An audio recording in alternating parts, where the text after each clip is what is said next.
ધોઈને એટીકેટીમાં તૈયાર થઈ ગયા. આજે છે રવિવાર અને એમાં પણ બાપાનો 5મો દિવસ. તો સવારમાં આજે પાછી મોડી ઉઠી એટલે મમ્મી જોડે થોડીક માથાકૂટ થઈ ગઈ. એમાં આપણો મૂડ ઓફ થઈ ગયો. સવારમાં કરી લીધી બાપાની થેલો ભરીને ફોટોગ્રાફી અને સિનેમેટિક વિડીયો પણ લઈ લીધા. પછી તો આવ્યો એક ફ્રેન્ડનો વિડીયો કોલ ભાઈલાથી, તો મારા જીવના દર્શન પણ થઈ ગયા. આજે તો રવિવાર એકદમ શુભ જવાનો છે હો. બાપાની આરતી પતી ગઈ ત્યાં તો, અને પછી અમે લોકો તો થાળ જ કરવા લાગ્યા.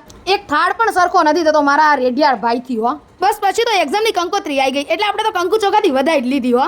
જેટલી ઊંઘ આવે છે ને એટલી બુદ્ધિ આવી ગઈ હોત ને તો આજે અહીંયા તો ના જ હોત હો. એટલી તો આજે ખબર પડી જ ગઈ આખરે. રવિવાર હોય અને આપણે રખડવા ના નીકળીએ એવું તો બને જ નહીં. એમાં પણ છોટું મારી જોડે આવી ગયું હતું અને એમાં પણ દાદાનું વિસર્જન જોવા મળી ગયું. એટલામાં તો મેસ્ટુડી ભૂખી પણ થઈ ગઈ તો તેની પેટ પૂજા પણ કરાવી દીધી જીઓના પેટ્રોલ પંપે. પછી તો પપ્પાને મળવા આવી ગયો તો એમનો પરમ મિત્ર એટલે કે તાવ. તો અમે લોકો દવાખાને પણ લઈ ગયા પપ્પાને અને દવા પણ કરાવી દીધી. બાપાને ઘરે લાયા છીએ એટલે મહેમાનો ખૂબ આયા હતા. એટલે આજે દીવાબત્તી અને ધૂપનો વારો મારો જ આવી ગયો. EMI ની તારીખ આવે એટલે આપણે ધંધે લાગી જ જઈએ હો. એટલે થોડાક પૈસા લેવા ATM માં પણ જતા રહ્યા.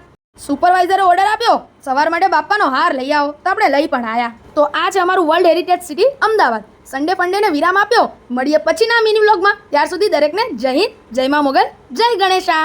ફોલો કરવાનું ભૂલતા નહીં હો.